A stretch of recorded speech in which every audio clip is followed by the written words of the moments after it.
Halo, my name is Indah Yuyanti, NIM 18010041. Di sini saya akan menjelaskan tentang apa dan kenapa artikel ini dibuat oleh seorang peneliti. Yang pertama, artikel ini menganalisis persepsi konsep diri pada siswa dengan kebutuhan pendidikan kompensasi di tingkat sekolah dasar. Penelitian deskriptif korelasional ini dilakukan dengan menggunakan skala konsep diri multidimensi. Alasan penelitian ini dibuat yaitu untuk mendorong perkembangan kognitif dan emosional pada siswa dengan kebutuhan pendidikan khusus, merangkul bagaimana setiap siswa melihat diri mereka sendiri. Dengan demikian, perhatian adalah pengalaman belajar yang memerlukan kesejahteraan emosional yang signifikan, pembelajaran, dan manfaat kesehatan fisik dan mental bagi mereka yang terlibat dalam praktik psikoedukasi berbasis mindfulness ini. Hi guys, okay, I will introduce myself. My name is Tiagnia Hiria. On this occasion, I will analyze an article in the when, where, and also who sections. Where is the research?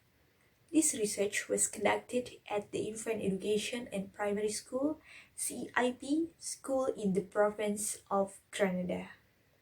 Who or what is the research subject? The research subjects were 31 elementary school students with compensation education needs. When was the research conducted? The research was conducted in April until June 2017. The next analysis will be explained by Sylvia.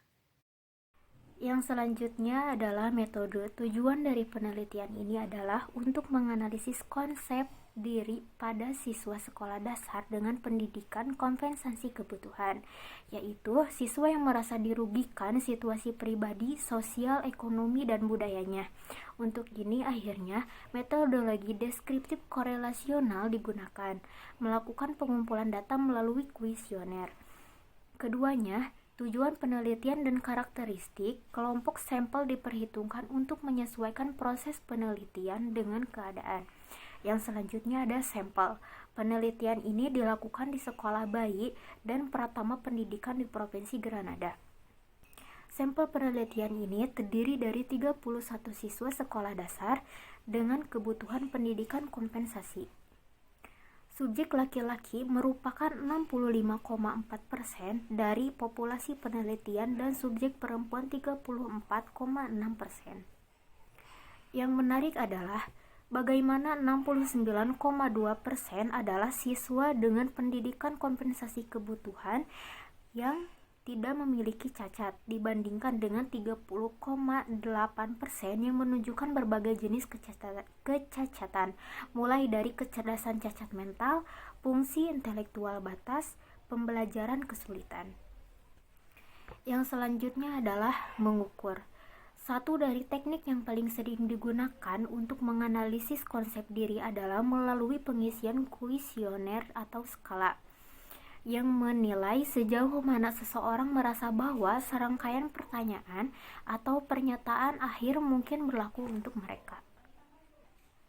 Dengan mempertimbangkan populasi target penelitian ini, instrumen pengumpulan data pilihan adalah skala konsep diri multidimensi, mendefinisikan konsep diri sebagai persepsi seseorang terhadap dirinya sendiri, dibentuk melalui pengalaman dan prestasi dari apa yang terjadi di lingkungan seseorang. Bentuk akhir dari kuesioner ditujukan untuk primer siswa sekolah, terdiri dari 64 item yang didistribusikan di 7 dimensi, yaitu konsep diri akademik dalam matematika, bahasa Inggris, konsep diri akademik umum, kemampuan fisik penampilan, hubungan teman sebaya, dan hubungan orang tua dan anak. Dan yang juga disertai dengan konsep diri umum indeks dan skala kritik mandiri.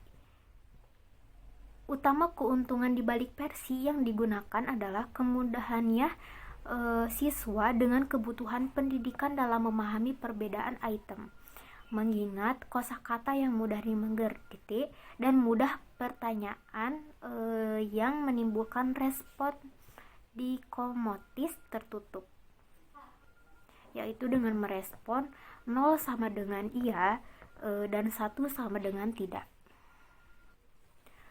Partisipasi tutor adalah disetujui hanya untuk memastikan bahwa siswa menyelesaikan kuesioner. Sedangkan guru memimpin kompensasi kelas pendidikan adalah orang utama yang terlibat dalam membantu siswa dengan kebutuhan pendidikan mengisi kuesioner. Itu penanggung jawab secara sukarela setuju untuk berpartisipasi dalam belajar setelah menerima instruksi yang diperlukan untuk administrasi mengisi kuesioner.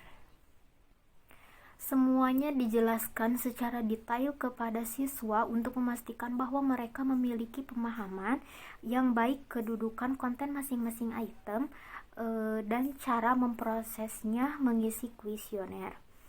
Ini sangat penting dalam kasus siswa sekolah dasar tahun pertama yang tidak terbiasa melakukan jenis kegiatan ini, juga sebagai siswa imigran karena fakta bahwa mereka tidak melakukannya mengetahui makna konsep tertentu. Tim peneliti meyakini bahwa data yang dikumpulkan akan tetap anonim dan akan dijaga kerahasiaannya setiap saat. Yang selanjutnya adalah analisis data. Analisis data dilakukan dengan menggunakan paket statistik, yaitu konsep diri hubungan orang tua dan anak, skala kritik diri, konsep diri akademik umum, konsep diri akademik dalam bahasa, skala konsep diri umum, penampilan fisik konsep diri akademik dalam matematika, kemampuan fisik konsep diri, dan konsep diri teman sebaya.